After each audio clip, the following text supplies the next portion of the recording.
오늘 낮부터 내일까지 올겨울 들어 가장 기온이 떨어질 것이라는 일기예보가 있는데요. 네. 이처럼 날씨가 추워지면은 급격히 체력이 떨어지는 분들이 많으신 것 같습니다. 그렇죠. 그래서 뭐니 해도 건강은 건강할 때 지켜라 이런 말이 있지 않습니까? 예. 그래서 오늘은 건강한 겨울 날 수 있도록 특별한 시간을 준비했습니다. 먼저 화면을 통해서 만나보시죠. 우리나라 성인 인구 3명 중 1명꼴로 가지고 있는 질환이 있습니다. 바로 고혈압인데요. 이 고혈압은 혈압이 높더라도 증상이 없는 경우가 대부분이기 때문에 제대로 관리하기가 쉽지 않습니다. 고혈압이나 그로 인한 합병증으로 고통받고 있는 스타들도 많은데요. 지금처럼 기온이 낮아지는 겨울에 특히 더 주의해야 합니다.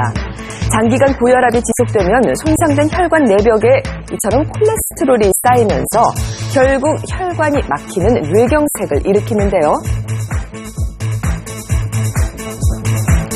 오랜 시간 높은 혈압으로 스트레스를 받은 혈관은 탄력을 잃게 됩니다. 이때 약해진 혈관벽이 혈압을 이기지 못하고 터지고 이것이 결국 뇌출혈로 이어지는데요. 무섭죠? 고혈압으로 인한 합병증이 더 큰 위험을 가지고 오는 만큼 제대로 알고 예방하는 지혜가 필요합니다. 네, 날씨가 이렇게 추워질수록 고혈압과 또 그로 인한 뇌질환 합병증의 발병 확률이 높아진다고 하니까 정말 조심하셔야 될 것 같은데요. 네.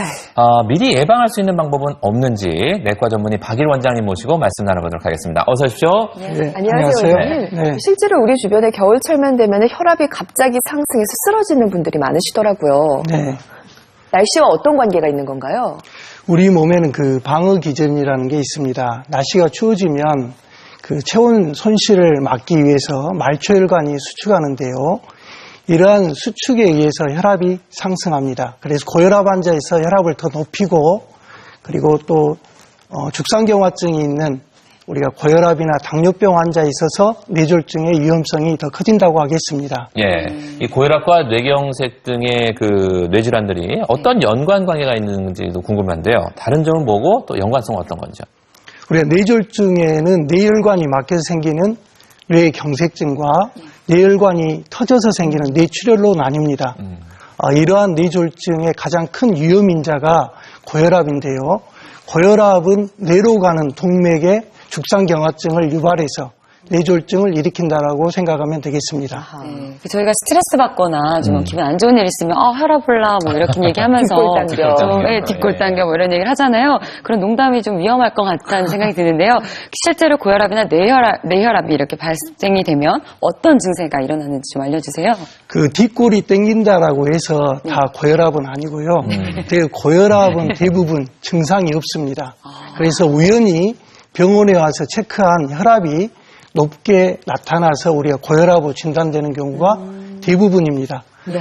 반면에 우리가 그 뇌졸중인 뇌출혈이나 뇌경색증은 편마비라든가 언어장애 또는 뭐 발음장애라든가 운동실조 등의 증상들이 나타나는 것이죠.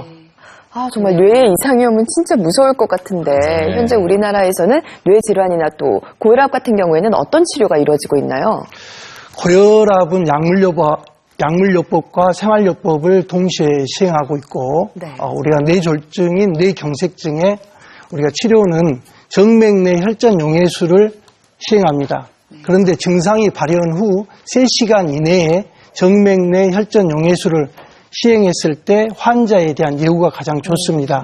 그래서 이러한 증상들이 나타나면 바로 병원에 와서 진단과 치료를 하는 게 중요하다고 하겠습니다. 그리고 뇌출혈의 치료는 내과적 치료와 수술적 치료가 있는데요.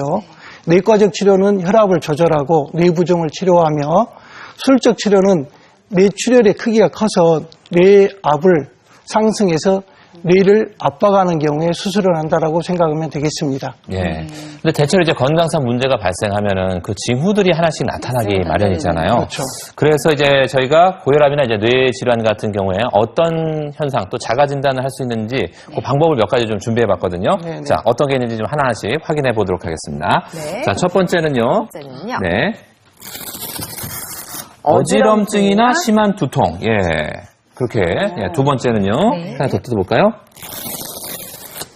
비틀거리며 걷거나 속이 울렁거려서 토한다. 이런 증상이 나타나는 이유가 있을까요? 네. 지금 저 두 가지 증상들은 동시에 나타난 경우가 대부분입니다. 같이 나타나요? 네네. 그 어지럼증을 우리가 중추성 전정신경이라고 생각하는 것이 대뇌 피질이나 손의 전정신경액이라고 하는 곳이 있는데요. 이러한 곳에 장애가 보이면 어지럼증이 나타나면서 어지럽고 토한다라고 생각하시면 되겠습니다. 그 어지럼증 그리고 심한 두통의 정도가 어느 정도인 거예요? 일반 편두통보다는 더 심하다는 거겠죠? 그렇지는 않고요. 우리가 두통의 아닌가요? 강도가 크다라고 해서 어떤 심한 질환이고 두통이 또 약하다고 해서 또 이런 약한 질환이라는 건 아니고 어떤 신경학적인 증상을 동반한다라고 하면 우리가 뇌질환을 의심할 수 있다는 것이죠.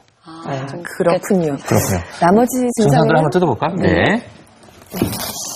자, 세 번째는요. 한쪽 눈이 안 보이거나 물체가 두 개로 겹쳐 보인다. 네, 네 번째도 또 뜯어볼게요.